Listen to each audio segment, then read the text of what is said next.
bonsoir, merci beaucoup. Et alors, c'est un plaisir partagé, c'est vraiment super d'être ici.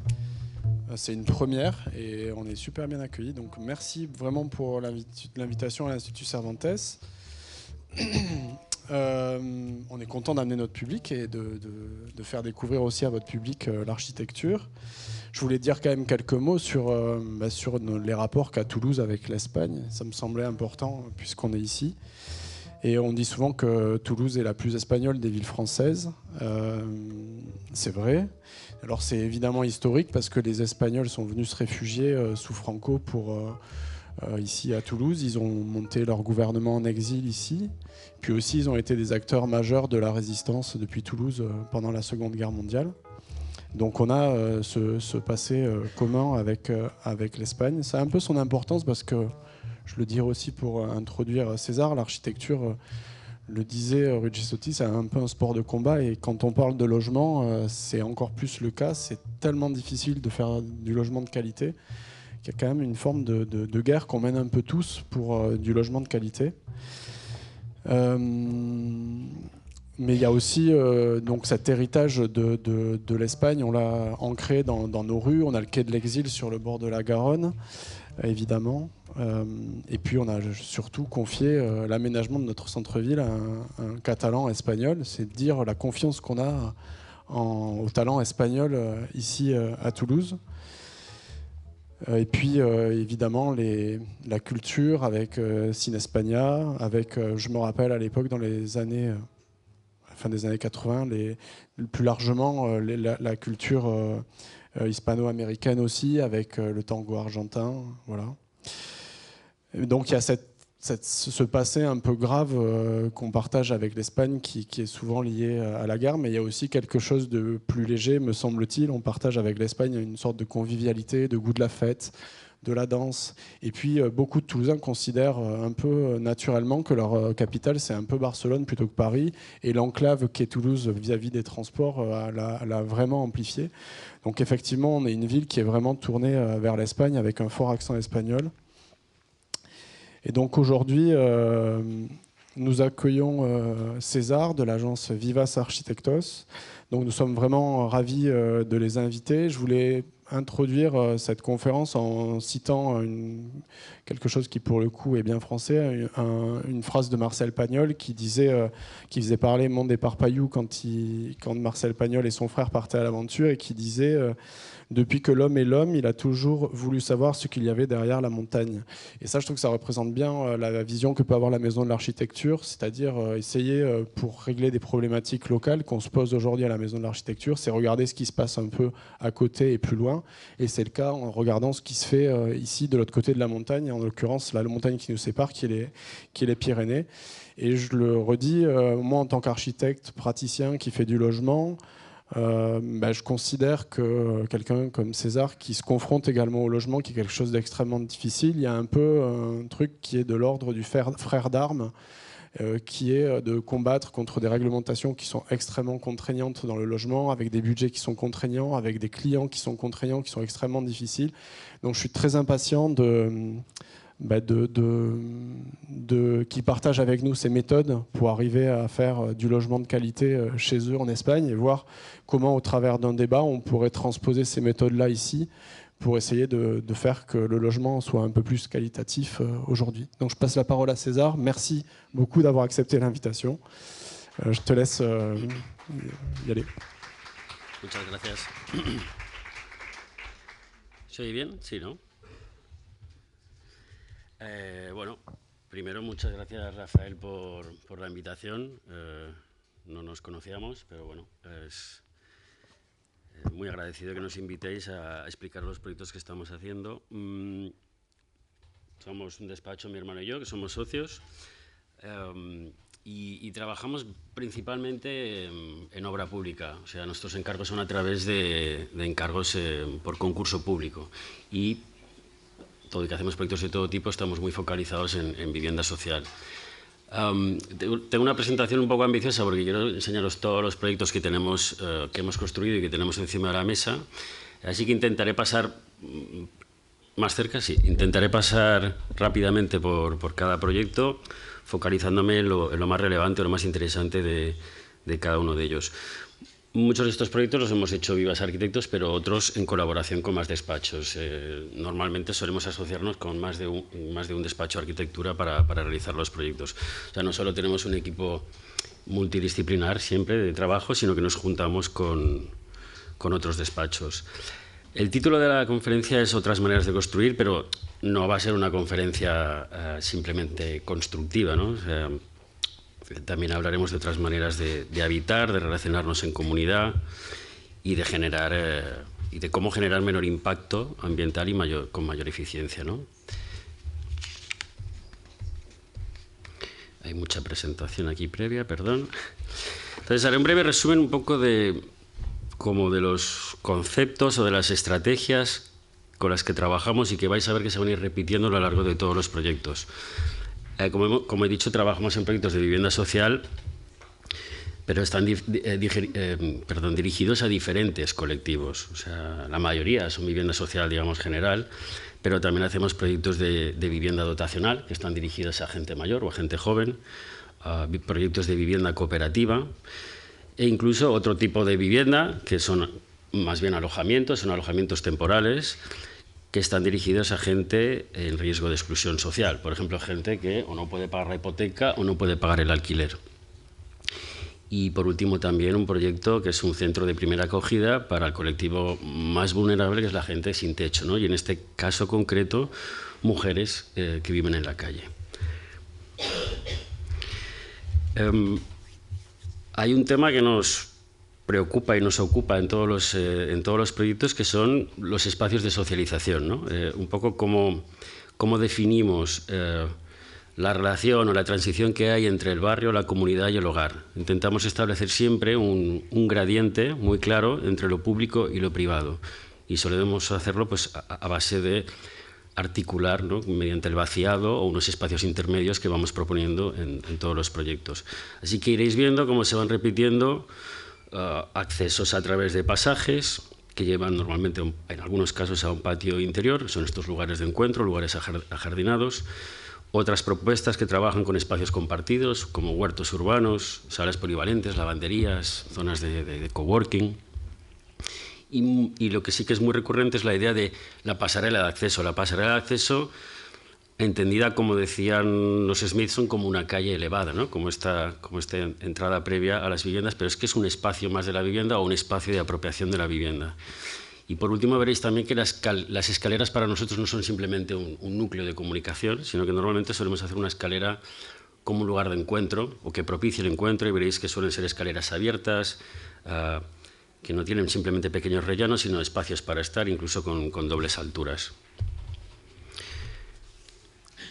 En relación a las viviendas, pues trabajamos con estrategias que tratan de dar respuesta a los nuevos modos de habitar o a aquellos que desconocemos, pero que pueden ser que venir en un futuro, ¿no? Entonces veréis también aquí que se repiten siempre estrategias similares como los espacios intermedios. Siempre creamos como una galería, una terraza o un espacio previo de acceso a la vivienda. Todas las viviendas suelen ser pasantes para garantizar, ¿no?, esta ventilación, esta iluminación natural. O sea, siempre tienen doble orientación. Nos interesa mucho la idea de hogar entendida como que el hogar es el lugar donde está el fuego, ¿no? Es el centro de la casa.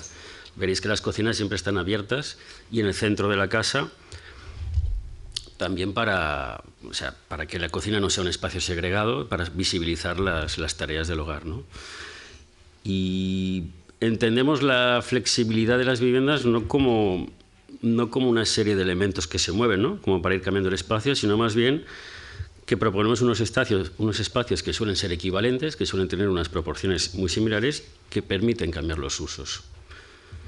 Y por último, y sobre todo a raíz del COVID, intentamos, en la medida de lo posible, que nos lo permite las condiciones del programa, dotar a las viviendas de una gran terraza, por lo menos de 6 metros cuadrados, y entender que la terraza es una habitación más, una habitación exterior. En el último bloque de la presentación explicaré muchos proyectos. Aquí sí ya más focalizado el tema constructivo, Y es un poco una línea de investigación que estamos llevando en los últimos trabajos que estamos realizando con sistemas no convencionales, ¿no? Con temas de industrialización o de prefabricación. Pero las ventajas son evidentes, ¿no? Podemos reducir el uso de material, el coste, plazos, residuos, la huella de CO2, incluso riesgos laborales. Tenemos un control de calidad mayor con estos procesos industrializados. Hay una mano de obra más especializada, hay mayor precisión, menos errores. Entonces veréis también que todos nuestros proyectos suelen ser bastante modulados o ordenados, de manera que son como unos sistemas como muy claros y muy abiertos a trabajar con diferentes componentes. Por último, el tema del impacto medioambiental de los proyectos, cómo utilizamos los recursos naturales que tenemos con responsabilidad a largo plazo. Y aquí básicamente trabajamos nos focalizamos en dos temas, que es cómo reducir la huella de CO2 a través de la circularidad y la optimización de los materiales, y por otro lado, cómo reducimos la demanda energética. Y es aquí donde aplicamos todas las estrategias pasivas posibles. Trabajamos con masa para tener inercia térmica, solemos proponer grandes aberturas para tener buena captación e iluminación natural, con protección para protegernos del sol, como he dicho antes, con siempre ventilación cruzada para poder disipar ese calor que se puede acumular en la vivienda, aislamientos, etc.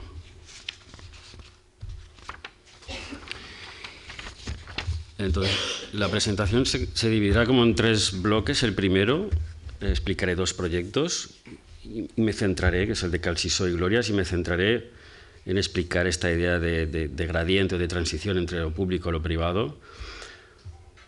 Esto siempre es acumulativo en todos los proyectos. Luego explicaré otros 2 proyectos que son viviendas dotacionales para gente mayor y una cooperativa, donde además aparecen todos estos espacios comunes, estos espacios compartidos.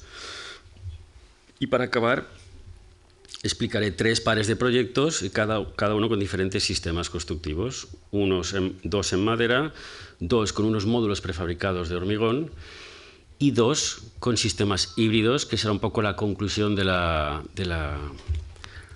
presentación y un poco en el punto en el que nos encontramos y digamos la manera que creemos que es la manera en la que debemos construir a día de hoy.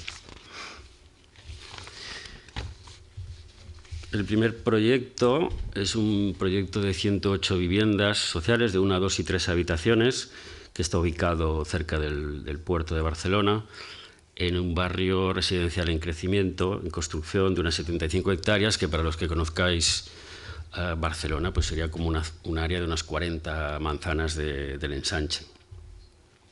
Entonces el planeamiento aquí nos permitió un volumen máximo y lo que quisimos es evitar precisamente hacer un edificio demasiado grande o demasiado apantallado, así que construimos como un zócalo común y dividimos en tres bloques para crear, como veis en estos esquemas, esta permeabilidad y de alguna manera domesticar un poco este bloque o hacerlo un poco más amable, ¿no? Por su dimensión. Entonces aquí veréis a lo que os comentaba anteriormente, ¿no? Como, creamos estos núcleos de comunicación abiertos y a partir de estas pasarelas, de unas terrazas previas, accedemos a las viviendas con las terrazas. Aquí lo podemos ver mejor en esta imagen, ¿no? Esta idea de calle elevada con una cierta separación para darnos privacidad, este espacio previo, esta cocina central abierta en el centro de la vivienda y unas terrazas de una cierta dimensión. Aquí podéis ver, ¿no? Esta idea de desjerarquización y como todas las piezas son de tamaños similares y en el caso del salón comedor se pueden agregar. Estas son las imágenes exteriores del proyecto.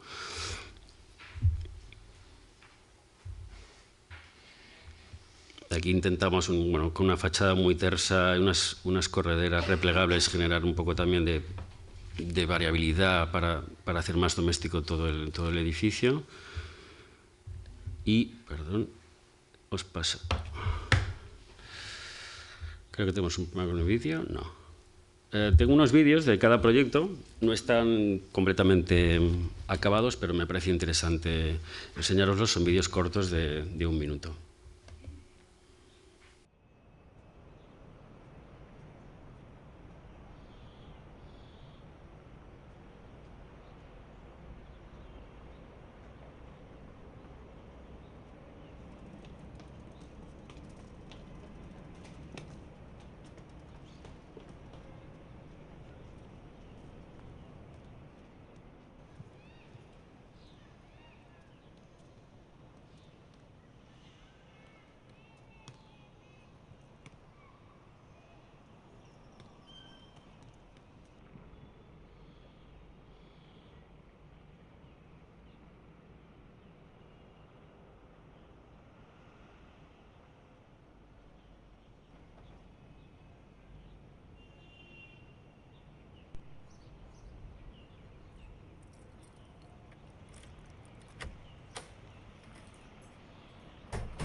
ver si para la próxima podemos oír el audio.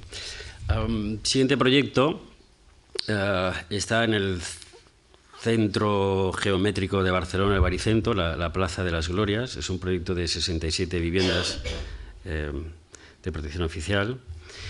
Y este es un proyecto particular porque lo ganamos, bueno, surge a raíz de un concurso internacional, un concurso público, en el que ganamos 4 equipos. El primer premio, o sea, los primeros premiados desarrollaron digamos, la ordenación o la volumetría del conjunto, y el resto de equipos desarrollamos una pieza más. La nuestra, como podéis ver, es la que está indicada.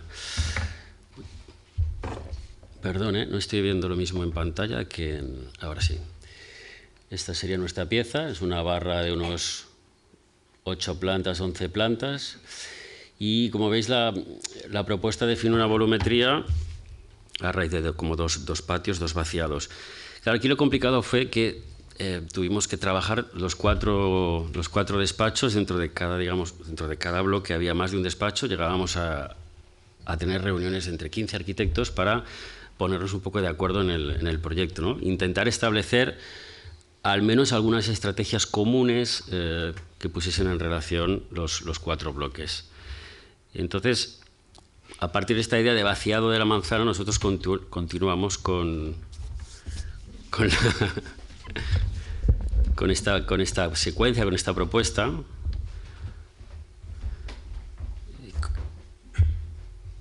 Y como podéis ver, proponemos, una vez has accedido a través del pasaje al patio interior, 2 núcleos de comunicaciones, que son estos de aquí, que a través de unas pasarelas que en las primeras 4 plantas están a un lado y en el exterior, y las siguientes 4 plantas está en el interior, dan acceso a través de unas galerías a las viviendas.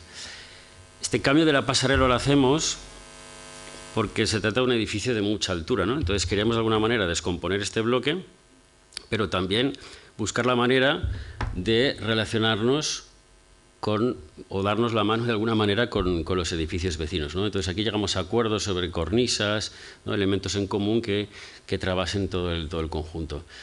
Y a través de estas galerías que nosotros proponemos y los núcleos abiertos generamos como una idea de permeabilidad a través del edificio. Esta sería la tipología estándar de 2 habitaciones. Aquí lo que hicimos es compactar lo máximo posible esta vivienda para generar este espacio de entrada, que es una galería. Estos son de 3 habitaciones y en algunos casos ayudan a articular estos giros, estas esquinas. Y se trata de un espacio como podéis ver, es un espacio muy similar a de los núcleos de escalera abiertas, pero se trata de un espacio muy ambiguo. O sea, para nosotros esto es una prolongación de la pasarela. Incluso hasta introducimos el mismo pavimento que tenemos en los espacios comunes, lo metemos dentro de la vivienda, y puede ser un jardín de invierno, puede ser un estudio, puede abrirse completamente y convertirse en una terraza. De alguna manera planteábamos este espacio casi como el patio de una casa unifamiliar, ¿no? Tú entras a tu casa a través de un patio, pues casi que eran como pequeñas casas unifamiliares apiladas, ¿no? Una encima de otra. Aquí unas imágenes exteriores, un poco para explicar. El edificio, como veis, es monocolor, pero con 3 tonalidades. Aquí un poco lo que buscamos es acercarnos a esta paleta de colores que tiene la mayoría de las fachadas del ensanche.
Vale, el siguiente par de proyectos explicaré, los proyectos de viviendas para gente mayor y la cooperativa. Son las viviendas dotacionales para gente mayor. Se trata de 49 viviendas para gente mayor y en la planta baja y primera hay unos alojamientos temporales para gente en riesgo de exclusión social, con una serie de servicios de apoyo asociados para esta gente que estará temporalmente en este equipamiento. Como podéis ver, se trata de una manzana muy particular porque es un cuarto de manzana, que antiguamente por aquí pasaban las vías férreas. Entonces esto anteriormente era el detrás de una manzana, pero con el tiempo y esta es la Estación del Norte y la creación de este parque y un campo de fútbol ha pasado a ser una nueva fachada. Entonces la propuesta propone un edificio, dos bloques, ¿no?, que generan un patio. Entonces por un lado consolidamos el edificio entre medianeras, que es el que da a la calle Alibey, y en cambio esta parte trasera, que pasa a ser una nueva fachada, la entendemos casi como un edificio aislado. Incluso hasta nos separamos de las medianeras en previsión de que si algún día también estos edificios acaban consolidando la profundidad edificable, tengamos también aquí la posibilidad de separarnos o de tener luz y ventilación al edificio. Aprovechamos el desnivel del parking también para, a través de una celosía, ventilar naturalmente, y creamos una gran jardinera para poder plantar árboles en el centro del patio. Entonces aquí podéis ver la planta baja, que se dividiría por un lado en el equipamiento y por otro lado el acceso a las viviendas. Aquí tienen comedores, atención, servicios sociales y demás. Y en la planta primera están los 10 alojamientos temporales. Este esquema similar se repite en todas las plantas tipo, con las viviendas de un dormitorio, como podéis ver. Son bastante estrechas, un solo dormitorio, con un baño en suite, cocina central y este salón que se amplía. Se repiten estas ideas, ¿no?, de una terraza previa que genera un filtro, cocina central y esta terraza de la mayor dimensión posible. Aquí podéis ver la fachada del campo de fútbol, que es una fachada sur, por lo tanto lo que hacemos es meter las terrazas dentro, o sea, nos enrasamos en la fachada para protegernos más del sol. Lo que os he comentado anteriormente, esta escalera completamente abierta con dobles alturas y grandes plataformas para que se conviertan en lugares de encuentro, y esta fachada que cogemos un carácter con balcones de los típicos bloques de viviendas del Eixample. Esto será una imagen del pasaje de acceso a las viviendas con el patio central, una vista desde este doble espacio de la escalera, salas polivalentes, lavanderías comunitarias y aquí donde veis un acceso a la cubierta donde tienen huertos urbanos.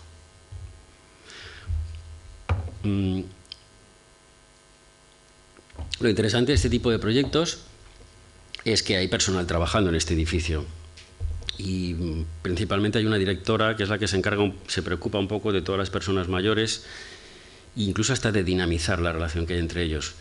También nosotros hemos tenido la suerte de poder visitar este edificio más de una vez y tener incluso relación con los vecinos y la respuesta que nos dan realmente es buenísima, porque es que en un principio vimos como que no acababan de entender o de apropiarse de estos espacios, pero gracias a la directora, incluso con muchas de las visitas que hicimos con nosotros, han acabado entendiendo el uso que le pueden dar a estos espacios y se han generado muchas relaciones, muchas amistades entre ellos y hacen muchísimas actividades dentro del edificio, pero también fuera del edificio. Lo que quiero decir con esto es que nosotros, en la mayoría de proyectos de vivienda social, planteamos los mismos tipos de espacios, pero no siempre se entienden o se habitan de la misma manera. Y aquí es donde realmente se utilizan como por lo menos nosotros los hemos propuesto o los hemos previsto.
Y ahora pasaré a explicar el proyecto de la cooperativa de viviendas, que como veis casualmente está justo al lado del primer proyecto que os he explicado.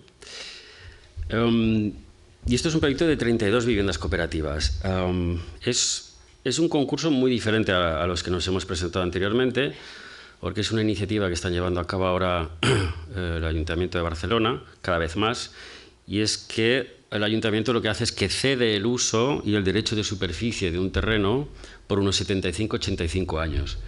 Por lo tanto, aquí nosotros nos presentamos con una cooperativa y ganamos el concurso, y es un proyecto de autopromoción, ¿no? O sea, el Ayuntamiento de alguna manera delega esta promoción a una cooperativa y nosotros, es decir, esto no será propiedad de la cooperativa nunca, es terreno del Ayuntamiento, pero cede este uso a 75-85 años, evidentemente no se pueden vender los pisos, no pueden alquilarlos, es decir, no pueden especular con esta vivienda. Lo que ocurrirá de aquí a 85 años no lo sabemos, pero entendemos que si aquí viven tus hijos y tus nietos, pues en 85 años el Ayuntamiento entendemos que continuará, ¿no?, permitiendo el uso de estas viviendas. Este proyecto para nosotros fue especialmente interesante porque, claro, estuvimos trabajando de la mano de los futuros vecinos. No estaban todos los vecinos desde el principio, trabajamos con unos 10 o 12, era como un núcleo duro, ¿no?, de inicio, pero ya establecimos un poco cuáles eran las prioridades, ¿no?, de todos los vecinos, cómo querían vivir en comunidad, la preocupación que tenían por el impacto medioambiental del edificio, evidentemente el coste, aquí era muy importante el coste del edificio, incluso cómo construir una arquitectura más saludable. Entonces, es una parcela muy particular porque es una parcela en esquina, o sea, aquí tenemos medianera y medianera, es muy profunda, por lo tanto aquí el reto era ver cómo vaciábamos toda esta manzana para garantizar que todas las viviendas tuviesen ventilación e iluminación natural.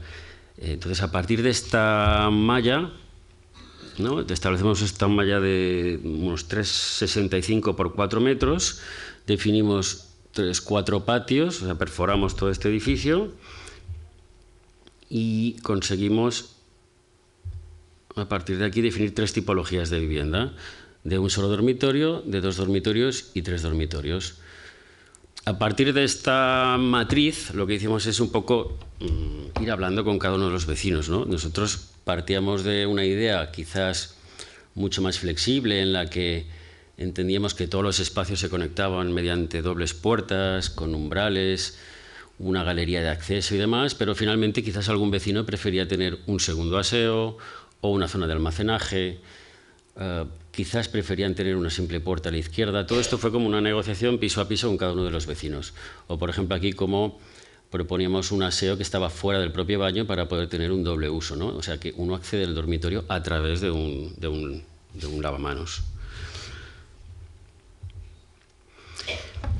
Y como os decía, los vecinos seguramente hubiesen querido que este edificio se construyese en madera, por la conciencia medioambiental que tenían todos ellos, pero económicamente no nos lo podemos permitir. Pero sí que se apostó, por ejemplo, por incorporar en el equipo a un especialista en arquitectura saludable. Y entonces trabajamos con aislamientos, pinturas, barnices naturales, estrategias muy sencillas como, por ejemplo, poner internet por cable en todas las estancias para que no tuviesen que conectarse por wifi, o pensar cómo tenía que ser la distribución eléctrica para no generar campos electromagnéticos, es decir, generar distribuciones en espiga, ¿no?, que nunca generan, digamos, campos perimetrales, ¿no? Y en este barrio, que no lo he dicho en el primer proyecto, además hay una red de distribución de frío y calor a través del distrito, ¿no?, que produce energía mediante renovables o de aprovechamiento como la biomasa. Por lo tanto, hay todo un sistema de calefacción y de climatización centralizado muy eficiente en este edificio. Es decir que, bueno, todo el que no queríamos construir un edificio en hormigón, por lo menos hemos intentado compensar y priorizar por otros lados, ¿no? Aquí podéis ver una secuencia de acceso desde el pasaje. En la planta baja se concentra la mayoría de espacios compartidos. Esto es un economato, o sea, una tienda de productos de venta de locales de kilómetro cero. Estos son zonas comunitarias, cocinas, lavanderías. Como podéis ver, en muchas partes el edificio quedó a medio hacer, porque ellos más adelante, a medida que han ido consiguiendo dinero, han ido completando estos espacios. zonas de coworking, perdón. Nuevamente esta escalera abierta, ¿no?, que nos lleva en la planta quinta a una cubierta que luego ellos mismos han convertido en huertos urbanos, con estas pasarelas de acceso, que son estas de aquí, y los balcones. Y aquí me gustaría explicar que para nosotros estas pasarelas de acceso y estos balcones son un mismo espacio. La única diferencia es que uno es privado y el otro no lo es. Y en este proyecto, por supuesto, hemos tenido mucha relación con los vecinos y a posteriori también.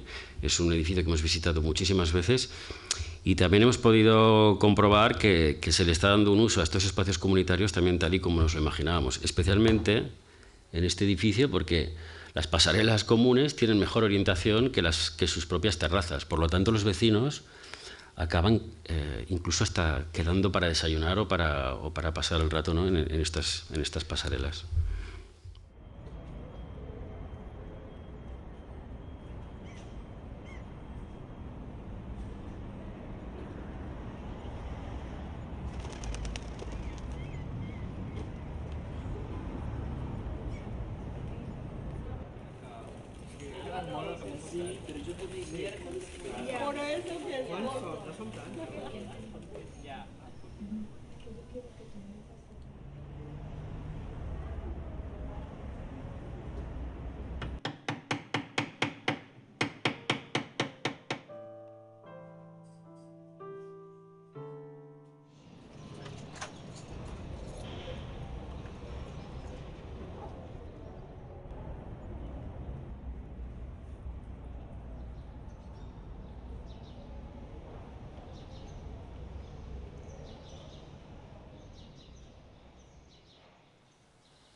Vale, y ahora entramos en el bloque en el que hablaré más de temas más constructivos, ¿no?, y de todos estos proyectos en los que estamos proponiendo sistemas industrializados y prefabricados. Y empezaré por este edificio de 56 viviendas en el barrio de Sant Andreu de Barcelona, que también surge a partir de una licitación, de un concurso muy particular. Se trata de una licitación de proyecto y obra. Esto quiere decir que íbamos de la mano de la constructora desde el primer minuto, desde la fase de concurso.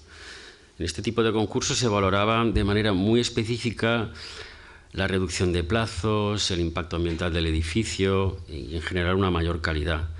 Entonces vimos que la respuesta era pues trabajar con sistemas industrializados. En este caso propusimos la madera.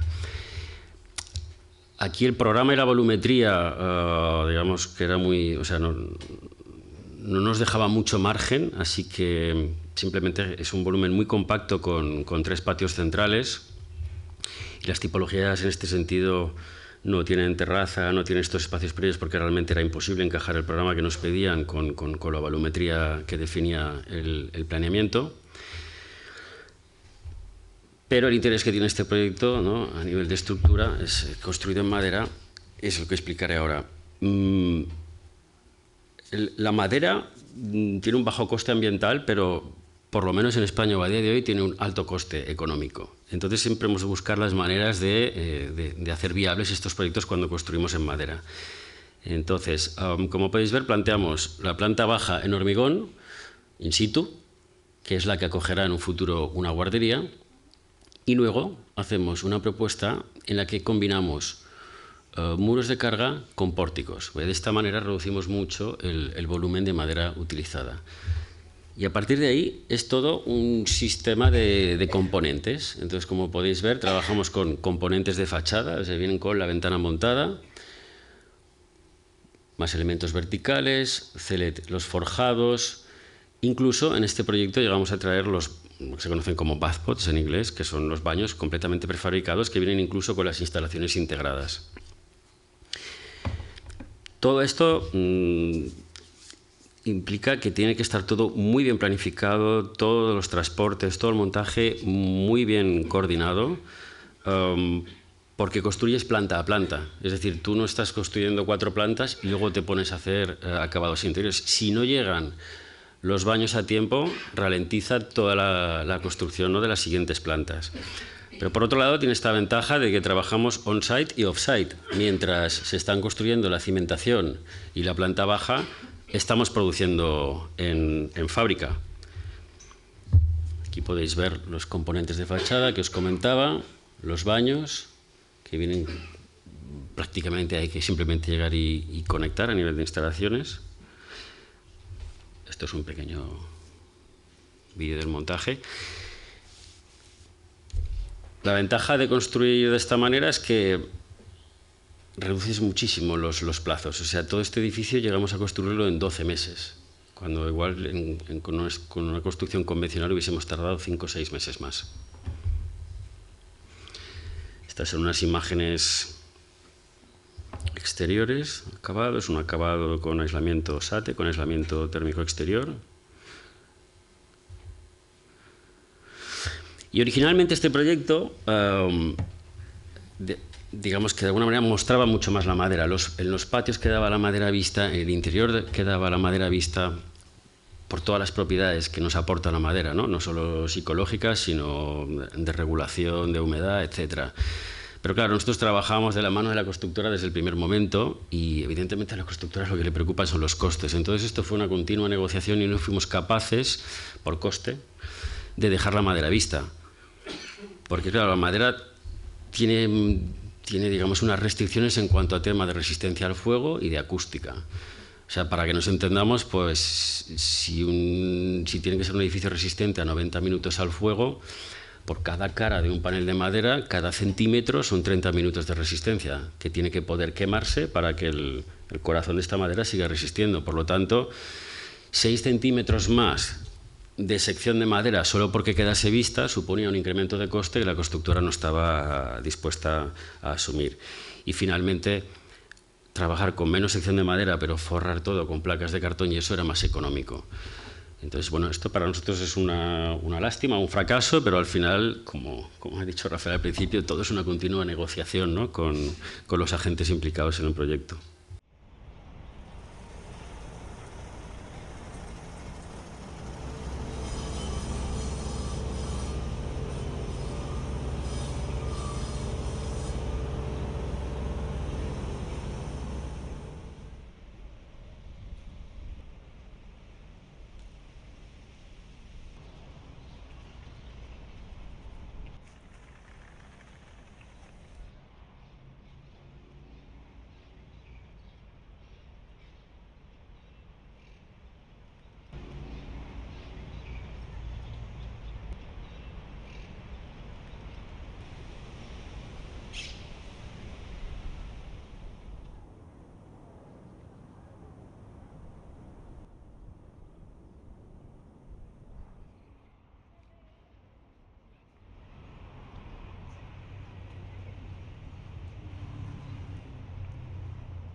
El siguiente proyecto es el Centro de Primera Acogida para Mujeres Sin Techo. Es un edificio que tiene 100 camas y en el que intentamos huir un poco del modelo de equipamiento asistencial o de emergencia, alejarnos de esta imagen. Aquí las mujeres que llegan a este centro tienen un acompañamiento muy individualizado para conseguir una integración social, laboral y sanitaria. Y este proyecto tiene unas condiciones de inicio particulares porque existía actualmente un centro de acogida mucho más pequeño y tenemos que hacer que toda la obra coexistiese con el centro, no podíamos cerrarlo, ¿no?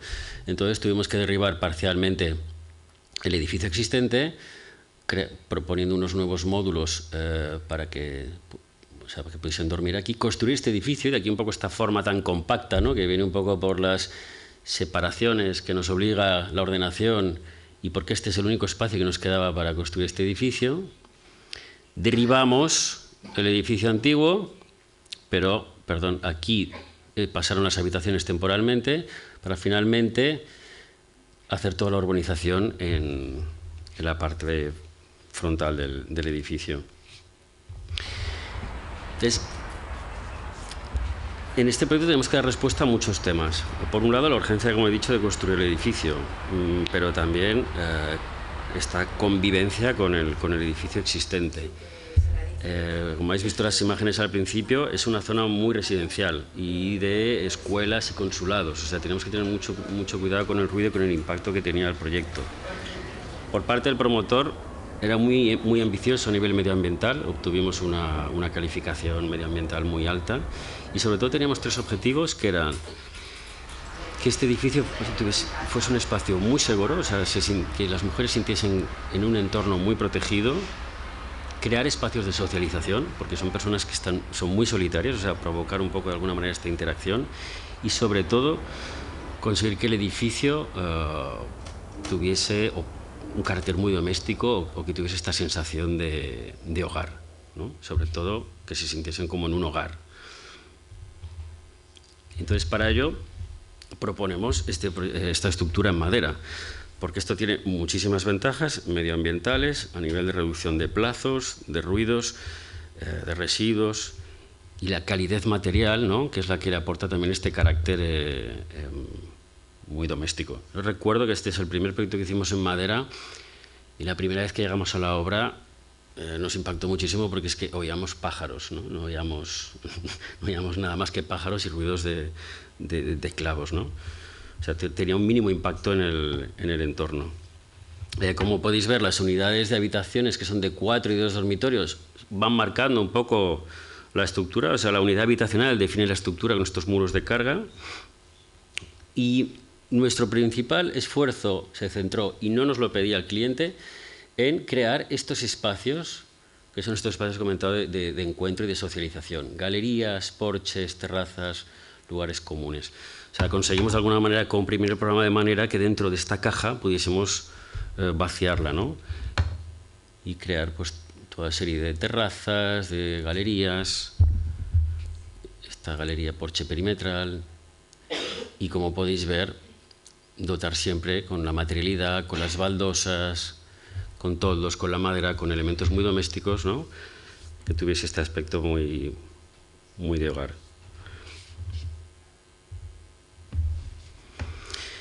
Ahora pasamos al bloque de los módulos prefabricados de hormigón. Esto es un proyecto en un barrio industrial de Barcelona, en el barrio del Poblenou. Son 45 viviendas de protección oficial. Y es también, como el primer proyecto de madera que he explicado, una licitación de proyecto y obra. Y vamos también de la mano de una constructora, mismas características. Pero en este caso,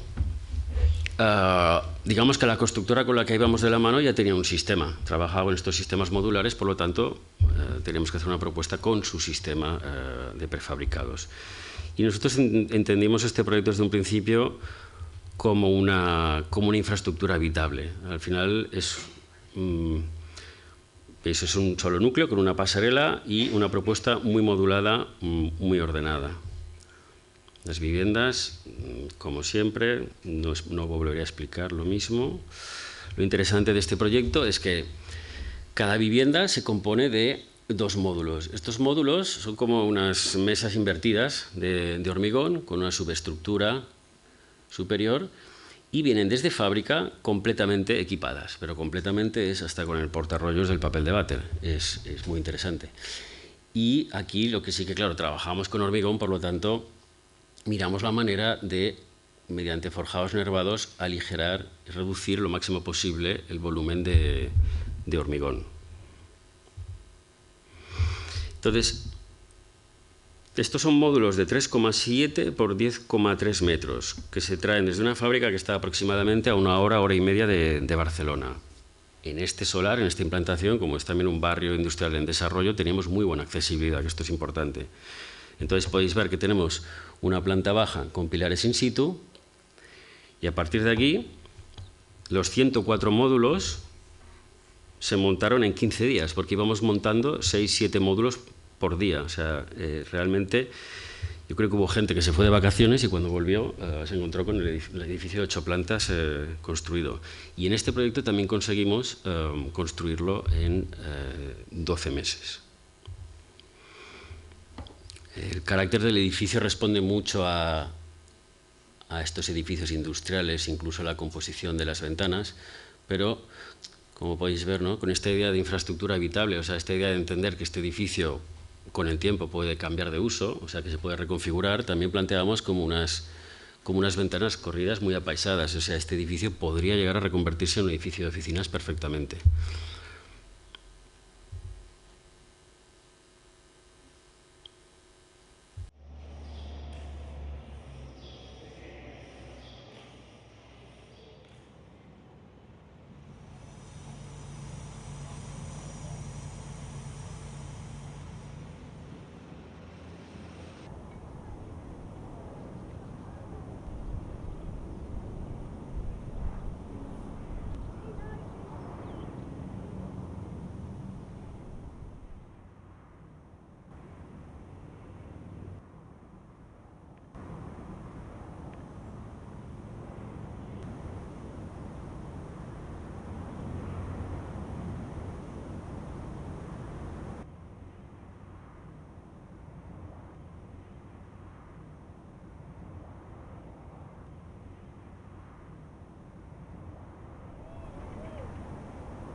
Y ahora pasaré a explicar un proyecto también de alojamientos temporales que está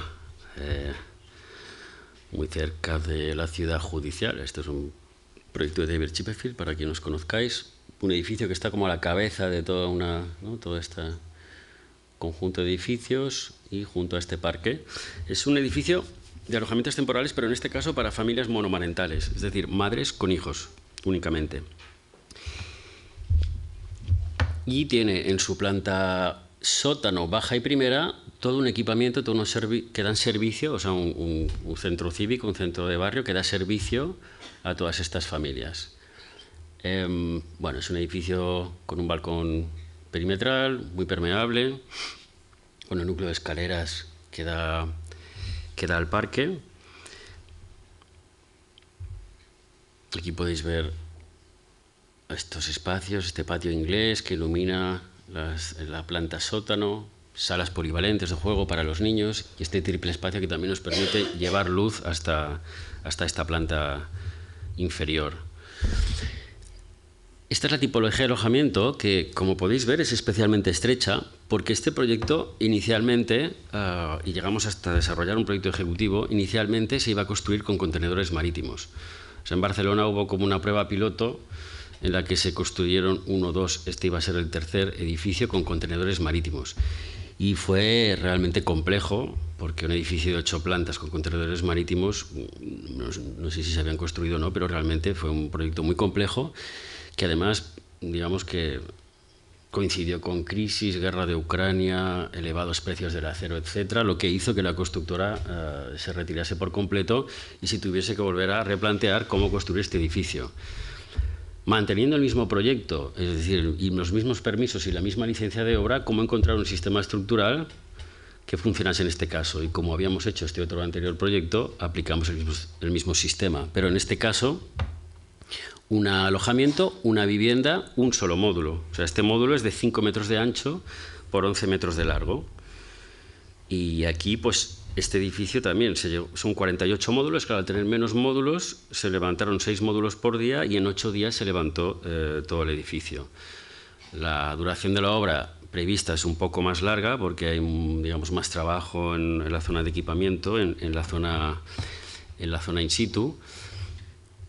Aquí podéis ver algunas imágenes. Os estoy explicando como los beneficios de este sistema, pero bueno, también creemos que quizás, según cómo lo valoremos, no tiene mucho sentido, porque al final lo que estamos haciendo es transportar módulos muy pesados y estamos transportando mucho aire. Es decir, necesitamos unos camiones y unas grúas de unas dimensiones, ¿no?, que tienen un coste y unas condiciones de accesibilidad para poder hacer estos edificios, que no creamos que sea un sistema como muy replicable, ¿no? Se tienen que dar unas condiciones muy concretas, ¿no? Así que ahora pasaré a explicar los 2 últimos proyectos, no sé si voy bien de tiempo, que son 2 proyectos en los que utilizamos sistemas híbridos, que creemos que son más interesantes. Este está en Mallorca, son 2 edificios, uno de 30 y otro de 8 viviendas, y aquí el promotor es el Instituto Balear de la Vivienda, que ha apostado radicalmente por la sostenibilidad. O sea, realmente promueven que se usen materiales locales, que se recuperen sistemas constructivos tradicionales, de alguna manera generar como una economía, un conocimiento muy local, muy de la isla. Misma secuencia de accesos, pasarelas, galerías y tipologías de vivienda. Aquí podéis ver esta galería de acceso, que es como un captador o un tampón, un espacio de tampón en invierno. Pero aquí lo que hacemos es proponer un sistema híbrido que utilizamos muros de carga, que son bloques de tierra comprimida con forjados de madera. Estos bloques de tierra son los tapiales de toda la vida, pero industrializados. Y son bloques de gran tamaño, como de 100 por 20 por 15 centímetros, que se hacen a base de tierra, árido, cal y agua, se prensan, se curan aproximadamente durante 3 semanas y a partir de ahí este bloque cristaliza por un proceso de carbonatación Y lo interesante es que cuanto más tiempo pasa, más endurece este bloque. Pero claro, nosotros conocíamos muy pocas empresas que trabajasen con este material, y una de ellas estaba en Lérida, en Cataluña. Entonces, para nosotros era un completo sinsentido tener que llevar estos bloques desde Lérida en barco hasta Mallorca. Así que lo que conseguimos nosotros, junto con esta empresa y contactando con empresas de la isla, contactamos con una empresa de pequeños prefabricados de hormigón que tenía la maquinaria necesaria para hacer estos bloques. Por lo tanto, a raíz del proyecto que iniciamos, ahora se está produciendo este tipo de bloque en la isla, y nos ahorramos todo el impacto de huella de CO2 que suponía trasladar en camiones y en barco estos bloques, que además pesan mucho, hasta la isla de Mallorca. Las pasarelas interiores, en cambio, son una estructura mucho más ligera metálica, o sea, por lo tanto, utilizamos estructuras metálicas de madera y muros de carga de bloque de tierra comprimida. Estas son algunas imágenes exteriores, en las que claramente buscamos recuperar este carácter y estos elementos muy tradicionales, identitarios de la isla, ¿no? Con estas persianas, incluso el mismo color verde de las persianas tradicionales.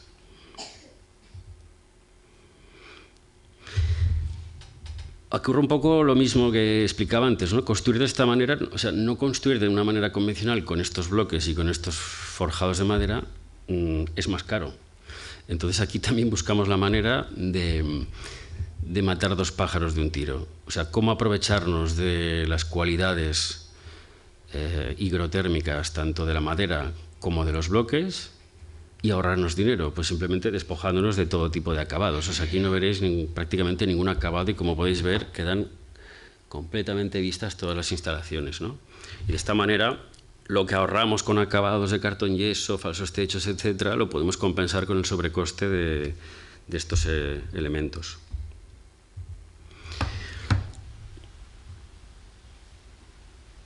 Un poco por resumir las ventajas de este bloque de tierra comprimida, para que os hagáis una idea, se fabrica con el 1% de energía que se fabrica un ladrillo cerámico.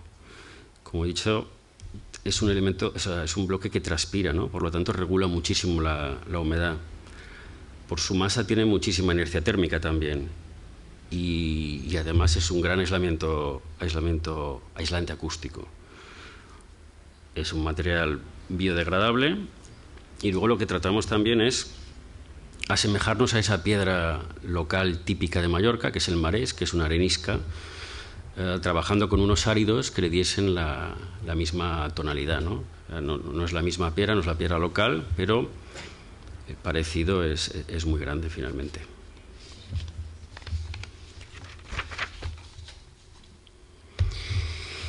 Y para acabar, voy a explicar dos proyectos que tenemos actualmente en desarrollo, que están encima de la mesa en diferentes fases. Son un proyecto de 100 y de 150 viviendas, en los que estamos proponiendo un sistema de ruido que, por todo este proceso por el que estamos pasando, creemos que es el adecuado a día de hoy. Ya veremos más adelante, ¿no? Como veis, sistemas o proyectos muy modulados, muy ordenados, muy seriados, ¿no?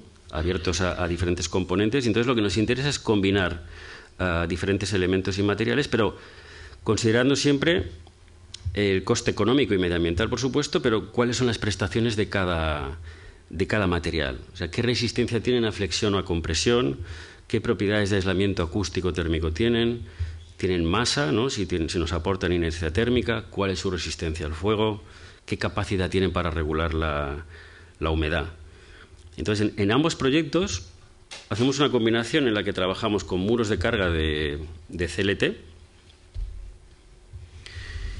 forjados que pueden ser alveolares o nervados, las pasarelas con forjados prefabricados de hormigón o metálicos, estructuras más ligeras metálicas, y luego con una serie de componentes 2D y 3D. Componentes de fachada, verticales, horizontales, baños. No hemos llegado a hacer cocinas 3D, pero quizás lo consigamos algún día. Esto nos permite también, digamos, tener como muchas alternativas, ¿no? O sea, que en el mercado encontremos muchos sistemas, que haya una competencia que también haga que encontremos digamos, elementos que estén a un mejor coste, ¿no?, en el mercado. Esto es una imagen de uno de los dos proyectos, que quizás ni siquiera acabe siendo así, pero aquí os podéis hacer un poco la idea, ¿no? Claro, en cuanto al hormigón, minimizamos el uso del hormigón, pero es que a día de hoy también hay cementos muy ecológicos que reducen muchísimo el clinker, ¿no? O sea, que más allá de que nosotros intentamos minimizar la cantidad de hormigón que usamos, hay unos cementos ahora que han mejorado muchísimo sus cualidades.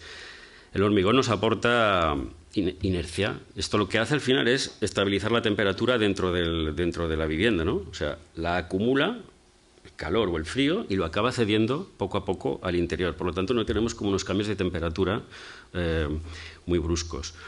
También nos aporta masa, por lo tanto, también tenemos aislamiento acústico, que es un problema que nos encontramos siempre con forjados de madera, ¿no? Al final tenemos que acabar poniendo mucha masa, acabamos poniendo capas de compresión de hormigón porque con la madera no es suficiente, ¿no? Y trabajamos con la geometría. En este caso es un alveolar, pero si trabajamos con una nervada, tenemos menos cantidad de hormigón, pero también tenemos más superficie de intercambio, ¿no?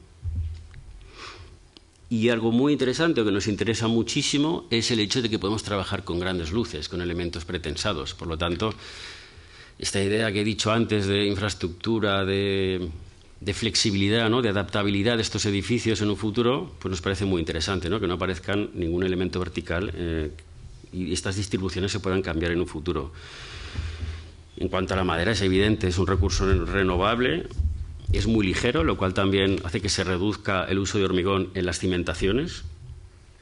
Es un gran aislante térmico, tiene una capacidad de regular también la humedad, como hemos hablado, y también muy interesante que tiene estas cualidades psicológicas que aportan calidez y acogimiento y relajación, ¿no?, en el ambiente.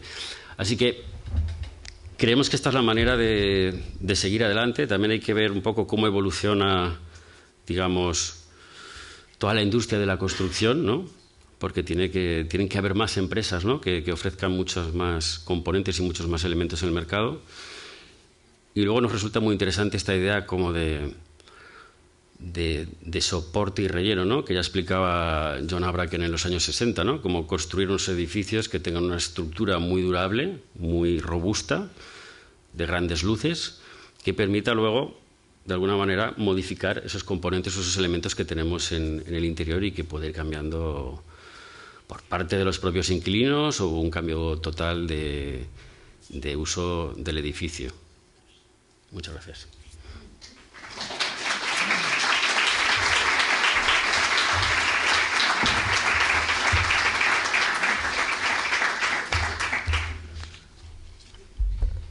Merci beaucoup. Je vais peut-être poser la première question, puis après je vous invite à si vous en avez, à questionner sur le sujet et sur ce qui a été dit. Je trouve que ce qui est assez rare dans une présentation d'architecte, c'est que vous n'avez jamais quasiment parlé de l'aspect de vos bâtiments, comme si cet élément-là avait que peu d'importance finalement vis-à-vis des usages que les occupants pouvaient en faire. Et en fait, vous nous avez fait un peu la démonstration de ce qu'est une architecture vernaculaire de Barcelone ou espagnole, avec une retranscription des usages de ses habitants.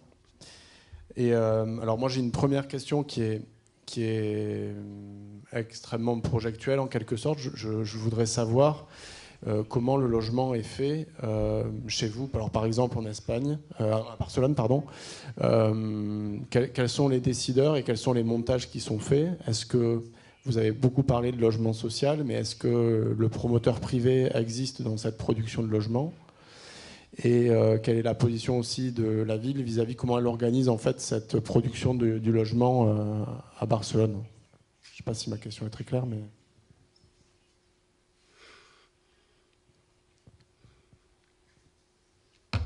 Bueno, es una pregunta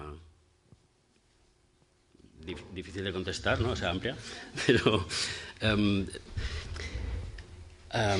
bueno, supongo como en tantos lugares, en Cataluña, en España, tenemos un problema muy grave, ¿no?, de vivienda y y si acaso en concreto hablaré más de Cataluña. Y el primer problema que tenemos es que el parque público de vivienda es ridículo. Creo que la media europea está en un 10% de vivienda pública. Hay países como Países Bajos que igual están en un 30%, no sé si en Francia un 15%, pero es que en España el parque público de vivienda es de un 3%. Entonces, claro, con los precios de la vivienda, con los precios de los alquileres, bueno, ayuntamientos y demás entidades están buscando las fórmulas o las maneras de producir más vivienda. Más allá de que tengan que cambiar las políticas de vivienda, y yo soy arquitecto, no me voy a poner a hablar de políticas de vivienda, sí que es verdad que los ayuntamientos, especialmente en Barcelona, País Vasco, están apostando mucho por estas modalidades diferentes, ¿no?, de producción de vivienda. O sea, cómo acelerar todos estos procesos mediante proyectos con estructuras industrializadas. Pero el problema que vemos es que todos estos esfuerzos no van de la mano de una gestión administrativa ágil también. Entonces nos estamos encontrando con situaciones muy paradójicas en las que nosotros construimos un edificio, bueno, redactamos un proyecto en tiempo récord, por supuesto, construimos un edificio en un año, pero es que, claro, igual esa misma licitación ha tardado casi un año. Hemos tardado también igual medio año en obtener una licencia, pero lo más surrealista es que en algunos casos, hasta que el edificio tiene electricidad, pasa otro año. Por lo tanto, todo lo que envuelve, toda la gestión administrativa, todo lo que está alrededor del proyecto en sí, de la construcción, tarda muchísimo más que lo que hacemos nosotros, ¿no? Entonces, yo lo que estoy viendo es que se está poniendo siempre el foco, incluso se está utilizando todo este tema de la industrialización casi como una herramienta política, se está utilizando casi como un fin, ¿no? Y no tiene mucho sentido, ¿no? O sea, al final lo que tiene... O sea, nosotros digamos que estamos encontrando maneras de construir de manera más eficiente, más ecológica, pero esto no da respuesta al problema de la vivienda porque no viene acompañado, ¿no?, de todos los entes administrativos o de toda la burocracia que hay alrededor. No sé si la pregunta iba por ahí. Oui. Et ensuite, sur la question de la préfabrication, vous avez parlé que le coût était quand même supérieur à la construction classique, et puis une fois qu'on a dit qu'on a gagné du temps sur le chantier, mais qu'on en perd après sur les questions organisationnelles, administratives, est-ce que sur ces projets-là, quand vous concevez un module qui fonctionne, est-ce que c'est imaginable de le retranscrire quasiment à l'identique sur un autre site, un autre projet, pour après gagner en coût, ne serait-ce qu'en coût d'études ou de choses comme ça? Est-ce que ça vous est déjà arrivé d'imaginer de pouvoir retranscrire le même module ailleurs ou pas?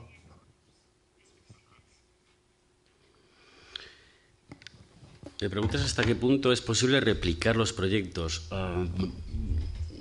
Es que depende de muchos condicionantes. Nosotros, se nos han dado casos en los que hemos replicado, ¿no?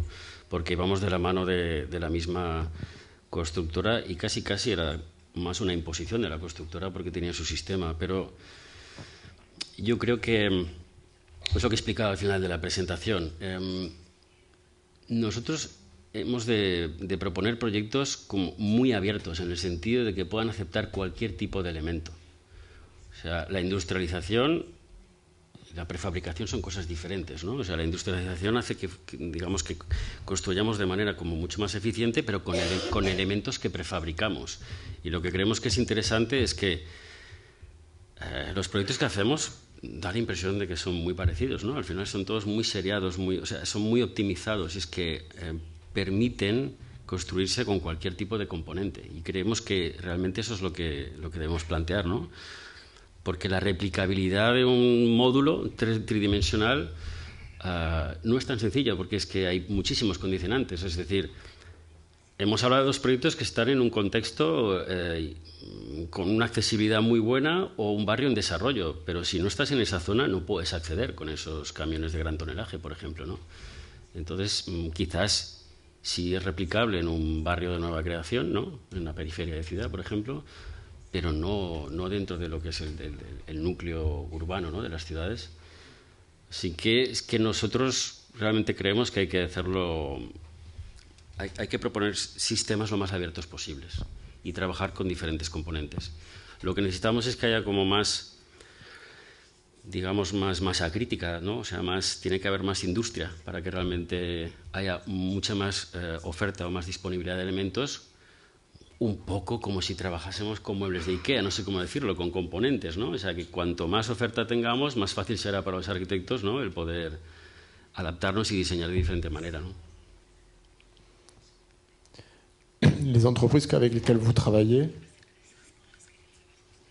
ce sont des entreprises, ce sont des charpentiers bois, par exemple, ou c'est vraiment des gens qui sont spécialisés dans l'architecture modulaire?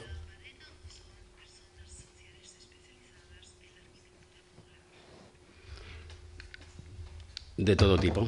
Hemos trabajado con todo tipo de empresas y constructoras. Insisto, o sea, es que al final hemos trabajado con empresas especializadas en estructuras, con constructoras especializadas en estructuras, con empresas que hacen un módulo o un elemento muy específico. Y se trata también de esto, ¿no? Al final es adaptarnos simplemente a las posibilidades que tenemos.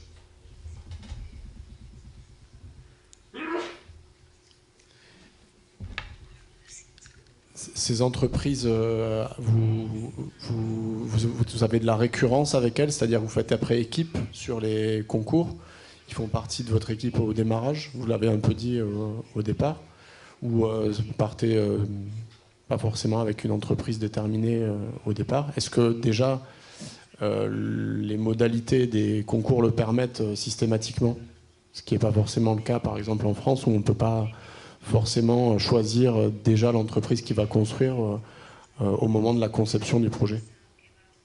Sí, sí, en nuestro caso es igual, ¿eh? Lo normal es que no podamos elegir.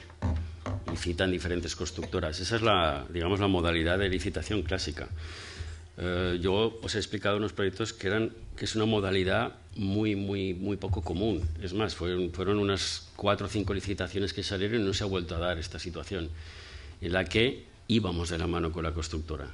Esto no es lo común.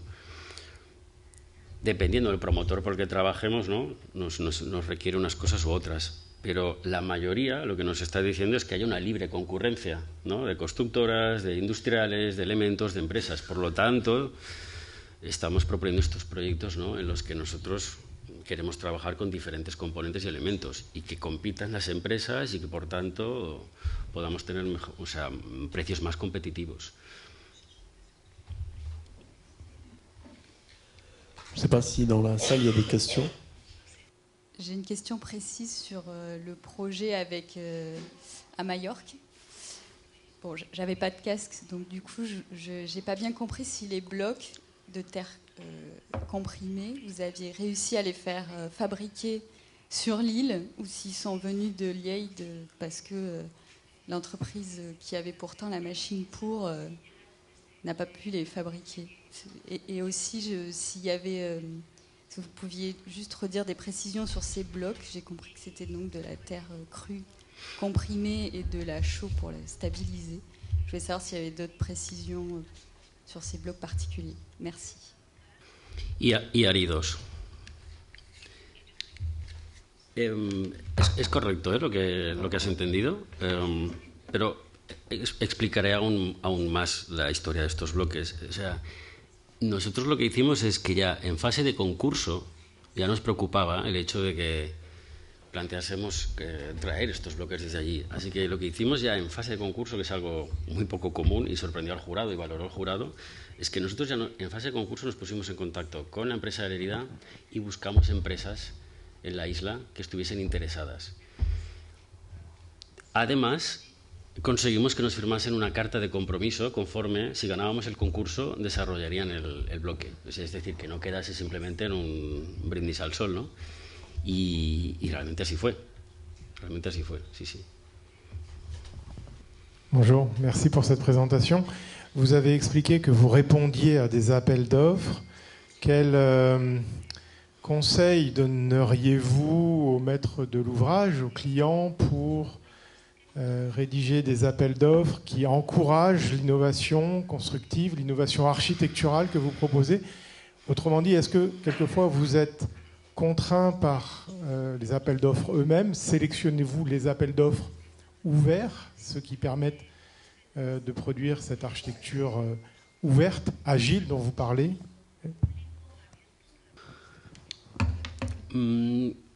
Nosotros, yo creo que el 95% de nuestros encargos son a través de concurso público y hemos tenido experiencias con promotores privados. Lo que ocurre es que con los promotores privados hemos tenido muy mala experiencia. Al final, lo que hemos visto es que el promotor privado, de alguna manera, no habla de vivienda, sino que habla de productos.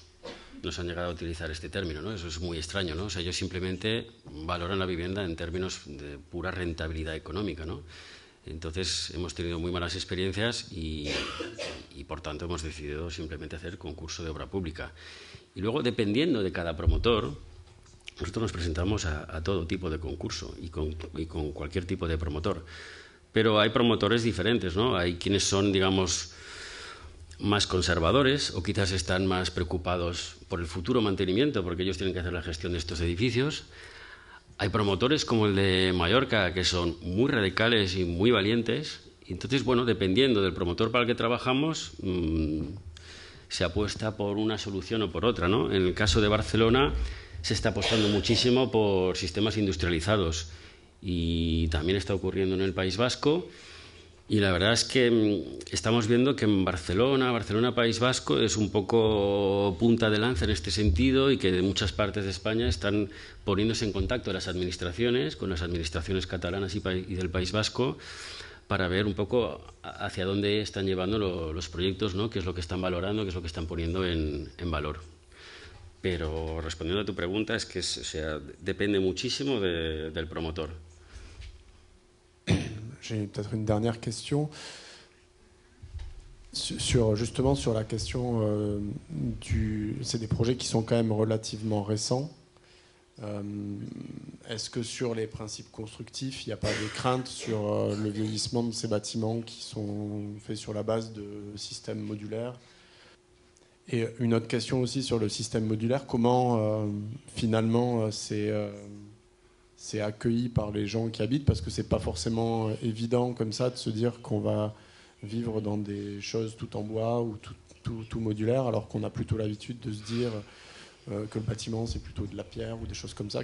Comment les gens appréhendent un peu ces nouveaux modes constructifs? Est-ce qu'il y a des retours sur la question? Est-ce que déjà même ils s'en rendent compte finalement, une fois que le bâtiment est terminé, du principe constructif qui a été mis en place?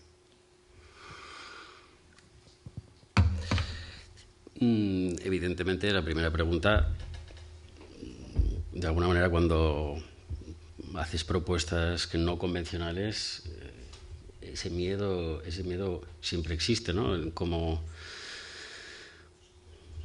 qué ocurrirá con la madera, ¿no? De aquí a X años, ¿no? Estos bloques también de tierra comprimida, bueno, nunca habíamos trabajado con estos bloques. No sé, en este sentido somos muy atrevidos, es decir, trabajamos junto con especialistas colaboradores y trabajamos convencidos de la durabilidad de estos edificios. Sí que es cierto, por ejemplo, en el caso del bloque de tierra, que hemos detectado que por el formato quizás tiene unas pequeñas retracciones que crean unas leves microfisuras que no tienen ninguna afectación estructural. Pero ¿qué ocurre? Que los inquilinos, claro, entran a vivir en un piso que, para empezar, parece que no está acabado, ¿no? No tiene, o sea, la gente está acostumbrada a ver blanco, yeso, pintado, quieren colgar un cuadro, ¿no? Entonces, claro, se encuentran con un edificio, con un forjado de madera vista, con unos bloques de tierra, cuesta, ¿no? Pero hay que hacer todo un ejercicio didáctico, ¿no? Por parte del promotor y de explicarlo. Hay promotores que están invirtiendo mucho tiempo precisamente en esto, en explicar a los inquilinos cómo están construidos esos edificios, por qué están construidos así. Incluso hay como unos manuales de uso de estos edificios, pero muy gráficos, con dibujos para realmente entender por qué queda vista la madera, qué beneficios tiene, lo mismo con el bloque de tierra, cómo tienes que regular una persiana, qué es la ventilación cruzada. Quizás para todos nosotros son, es decir, estas respuestas pasivas son como muy evidentes, las tenemos muy interiorizadas, pero la gente normal no lo tiene tan claro esto, ¿no? Entonces, sí, cierta incertidumbre en qué ocurrirá en un futuro con algunos elementos estructurales, sí tenemos, evidentemente. Y en cuanto a los usuarios, debo decir por eso que la mayoría de las reacciones ha sido muy positiva. O sea, siempre hay gente, evidentemente, que aunque le toque una vivienda social, económica y de alta calidad, porque estas viviendas que hacemos, no porque las hagamos, sino porque por el propio promotor son de alta calidad, ¿no? Son viviendas sociales de mucha calidad, siempre hay gente, evidentemente, que critica, ¿no? Pero en general la aceptación es muy buena.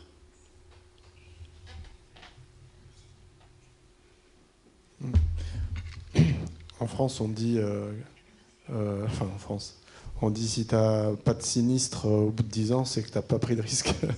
C'est ce que vous dites au démarrage, qu'effectivement, quand on s'engage dans des projets comme ça, il faut aussi accepter qu'éventuellement, par moment... mais après, c'est hyper intéressant ce que vous dites sur la communication du projet.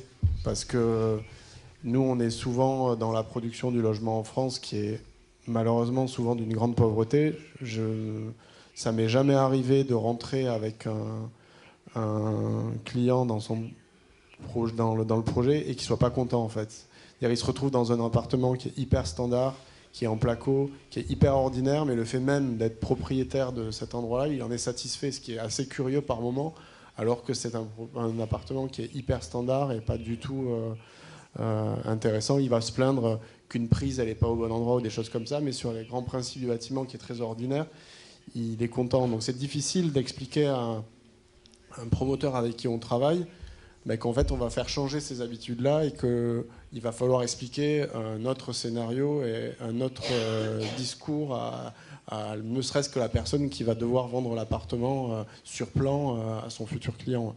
Donc c'est intéressant d'avoir ce retour-là, de se dire, bah oui, effectivement, c'est pas pareil, c'est différent, et il faut que tout le monde soit d'accord pour effectivement faire changer un peu ces habitudes-là, mais il faut peut-être jouer sur le fait que, de fait, les gens, ils sont pas si bêtes que ça et qu'ils arrivent aussi à comprendre quand on leur explique tout simplement les principes des projets. Ouais. Donc c'est vraiment intéressant d'avoir ce retour-là de votre part. Ouais. Sí, por acabar de comentar, que no es una pregunta, pero lo que está ocurriendo en Barcelona, por ejemplo, es que como hay mucha iniciativa del tercer sector, ¿no? O sea, no del público y del privado, sino de estas cooperativas o fundaciones, ¿no?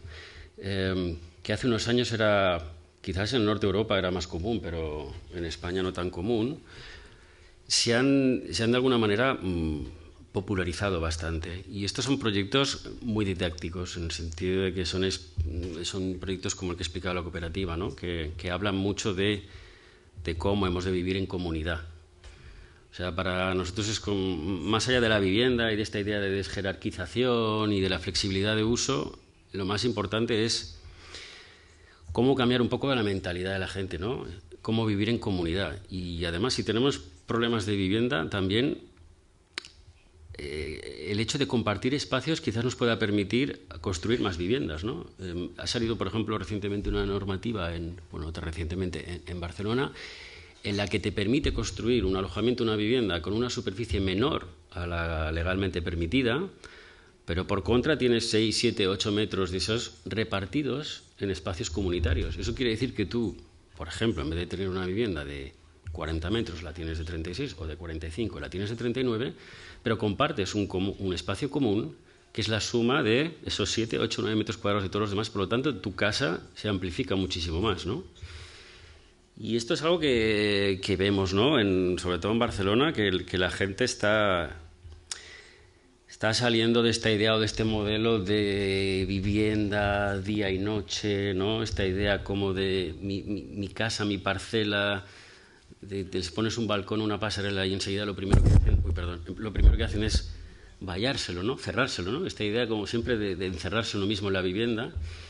Y yo creo que hay un cambio de mentalidad, también gracias a muchísimos proyectos que se están haciendo que que son de mucha calidad.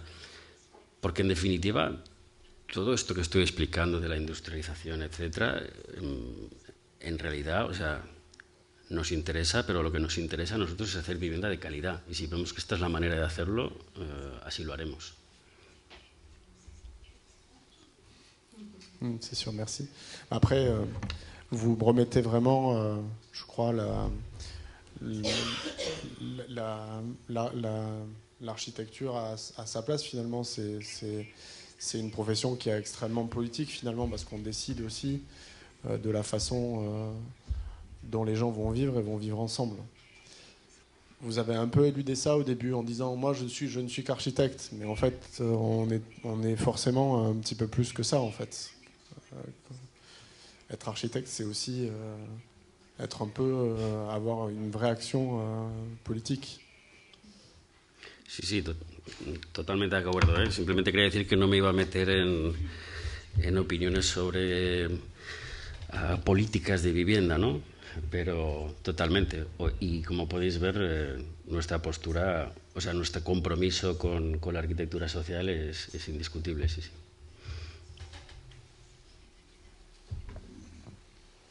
Je ne sais pas s'il y a une dernière question. Yana. Bonjour, merci pour cette présentation. Moi, j'ai une petite question. C'est, en fait, on a vu 10 projets totalement différents avec des publics très particuliers. Et je voulais savoir comment arrivez-vous à adapter et interpréter les enjeux liés aux futurs usagers et comment vous définissez cette notion de chez-soi pour ces futures personnes. Merci. Perdón, pero creo que no he entendido la pregunta. ¿Cómo interpretamos qué es lo que quieren, cómo quieren vivir los vecinos? En fait, c'est que chaque personne, enfin chaque public, par exemple la maison pour c'était quoi monoparentales ou bien pour les femmes, tout simplement. En fait, c'est des publics différents, ils ont des besoins différents et comment vous prenez ces besoins en compte, voilà. Parce que ça doit changer selon les projets, je suppose. Et c'est quoi le processus, les analyses que vous faites? A priori no. A priori no, porque como ahora has visto, lo que hacemos es establecer siempre como una estructura de vivienda muy isótropa, que precisamente permite que se adapte a cualquier tipo de familia, a cualquier tipo de uso.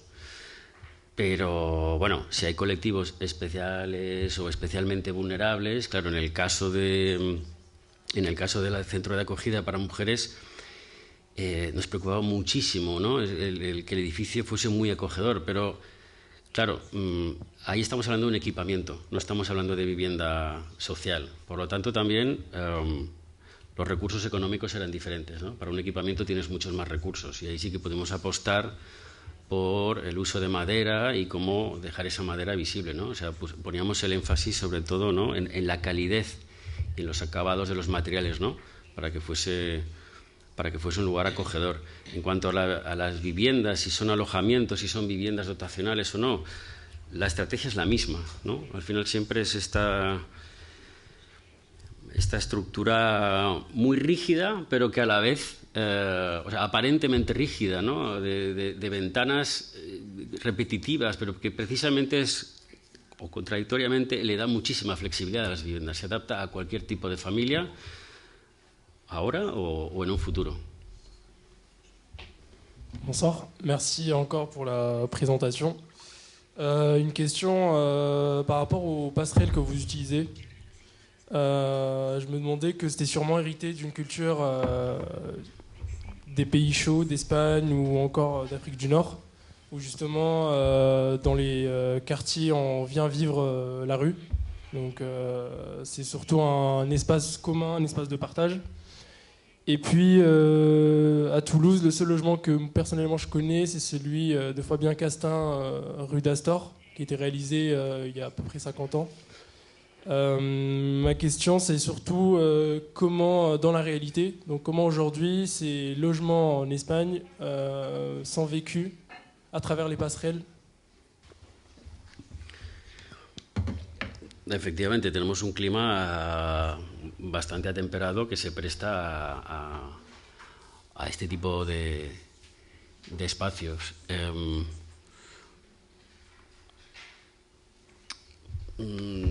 O sea, es que en realidad nosotros lo que entendemos es que en general con todos los proyectos tendemos a reducir los sistemas activos lo máximo posible, ¿no? Entonces, es lo que he explicado, ¿no? Todas las estrategias que utilizamos son pasivas, ¿no? Cómo utilizar la mínima energía posible, ¿no? Pero estos espacios intermedios son los que más nos interesan, son los que creemos que le dan un plus a la vivienda, pero al mismo tiempo te digo, ¿no? Ya te he explicado, cuesta. O sea, a nivel cultural todavía cuesta que la gente entienda que es un espacio de apropiación de la vivienda, que es un espacio extra de la vivienda. Lo hemos vivido y lo hemos experimentado y lo hemos conseguido con las viviendas de gente mayor, con las viviendas cooperativas. Yo mismo he vivido en un edificio con pasarela y yo mismo he experimentado como todo, y teniendo estos espacios la gente se cierra, ¿no? Es complicado, pero es un poco lo que comentaba antes Rafael, ¿no? Al final cada vez se están construyendo más edificios con esta idea de pasarela, ¿no? Con esta idea de calle elevada. Merci pour la présentation. J'ai une question un peu dure à poser. On a parlé d'esthétique tout à l'heure, comme quoi effectivement vous aviez très peu parlé de l'esthétique de vos bâtiments, en tout cas extérieurs. Moi, c'est une vraie question que je me pose, qui est ouverte. On voit cette tendance de plus en plus aux bâtiments les plus sobres possibles en termes d'esthétique, à la réalité constructive, au détail architectural qui est vraiment important, ce que je partage en tant que praticien. Pour autant, je me questionne sur le regard qu'ont les gens extérieurs à la profession sur ces bâtiments-là, qui peuvent être peut-être assez répétitifs et très sobres en termes d'esthétique. Et quel est votre regard sur un monde où un quartier entier est fait de ces bâtiments-là, et comment on arrive à ce que les gens aient un regard sur les détails et sur le fait que ce soit des bons bâtiments, peut-être un peu moins expressifs au premier regard, mais qui ont du sens. Bueno, complicado entrar en estos temas. A nosotros los edificios ordenados y sobrios nos gustan mucho y entendemos que pueden ser muy bellos. También a tu pregunta sobre si un barrio se construye todo de esta manera, finalmente todos los edificios tienen matices, ¿no? Pero si nos fijamos también, no sé, en los edificios de viviendas más tradicionales, más allá del ornamento con el que ya no trabajamos, todas las fachadas siempre han sido, ¿no?, muy ordenadas, muy moduladas, ¿no?, muy pautadas, ¿no? Si por el ciudadano de a pie eso se ve bien o mal, al final es cuestión de hacer buena arquitectura o una arquitectura de calidad. Yo no creo que tenga que ver con que sea más o menos sobria.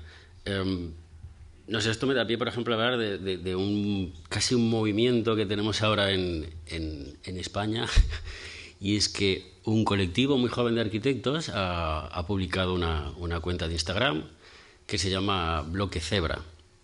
Podéis buscarlo, es muy interesante.